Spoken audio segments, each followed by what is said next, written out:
Well, breaking this morning overseas, Iran and the United States say they've received a draft proposal calling for a 45-day ceasefire and the reopening of the Strait of Hormuz. The proposal comes from Egyptian, Pakistani, and Turkish mediators, hoping the 45-day window would provide enough time for talks to reach a permanent ceasefire. It comes just one day after President Trump stepped up his threats to hit Iran's critical infrastructure if the country's government does not reopen the strait by a Tuesday night deadline. This morning, Iranian state media is reporting that the head of the intelligence for Iran's Parliamentary Revolutionary Guard was killed overnight in a targeted attack. All right, joining us now, retired Marine Colonel Mark Canton. Colonel, good morning. Thanks for joining us this morning. I want to start here with what you think of the 45-day ceasefire proposal, but also coming off the heels of a kind of profanity-laced post from the president yesterday on Easter Sunday, now again focusing on the Strait of Hormuz. What do you make of the past 24 hours? Well, the president's post was quite a contrast to the Pope's call for peace. I think you can feel the president's frustration. He said many times that he believes that the United States has won the war, is bombing Iran, it has destroyed much of its defense industry, and he just can't understand why the Iranians won't give in. But they've been very stubborn, kept the straits closed. This new proposal is interesting, might be a way to end the war, or at least get a ceasefire that might continue after that. The problem up until now has been that the two sides are just too far apart. The United States wants Iran to end its nuclear program with inspections, end its ballistic missile program, and stop supporting proxies in the region. Iran refuses to do any of that. So we'll see if they can find some common ground, maybe just agree to a ceasefire, which would be a great step forward.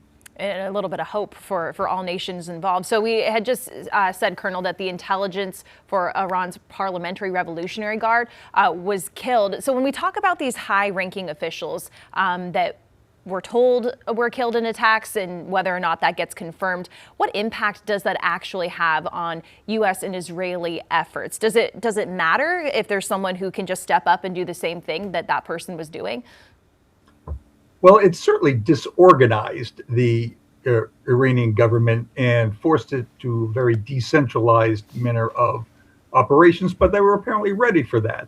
And as far as we can tell, it hasn't changed their attitude at all. It's still very hard line. Most of these assassinations are carried out by the Israelis. They have superb intelligence on the ground in Iran and can pinpoint where senior officials are.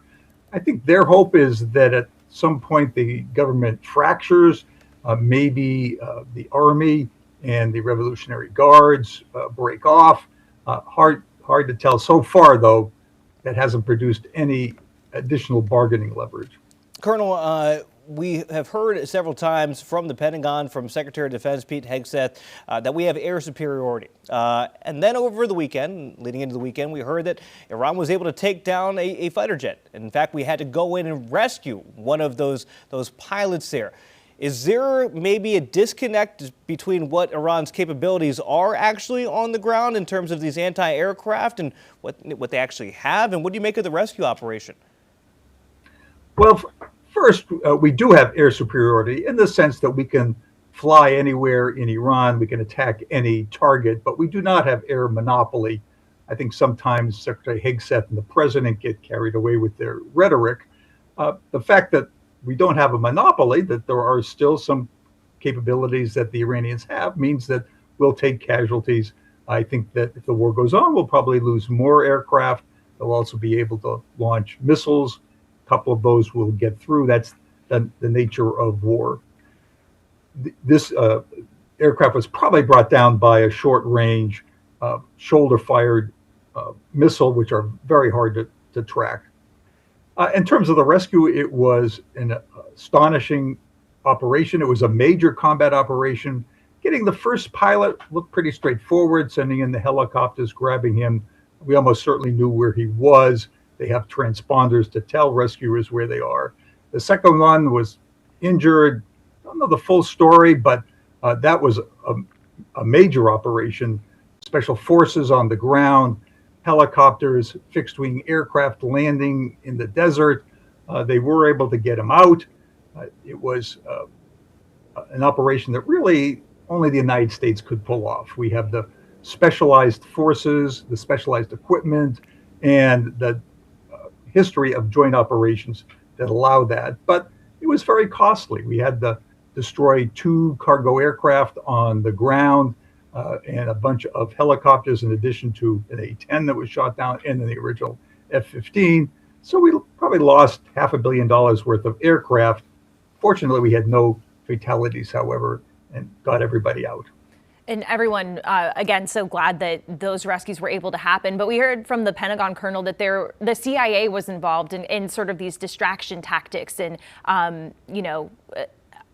guess, dizzying the Iranian forces there. What does that really look like? Or can we ever really know? Well, I think at some point we will know that there'll be an investigative journalist who will dig out the details about exactly what happened. But it sounds like the CIA was helping to distract the Iranians, to maybe send them off in a different direction so they wouldn't be looking in the right spot. They remember the Iranians had offered a huge reward for the capture, dead or alive, of the pilots. So getting them to look in a different direction would have been very valuable.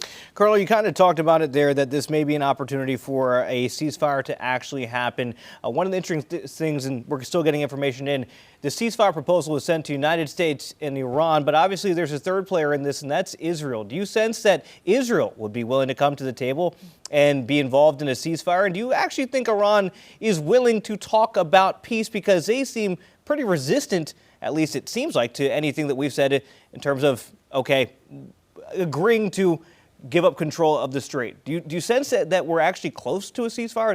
That could happen with Israel and Iran? Well, we certainly hope so. And the notion of a temporary ceasefire might be enough to get the two sides to agree. But you're right. The Iranians have been very reluctant. In fact, they've absolutely refused a negotiated settlement. They believe that they are that they have a dominant position, even though they're getting bombed every day and are taking quite a beating. The Israelis is an interesting question.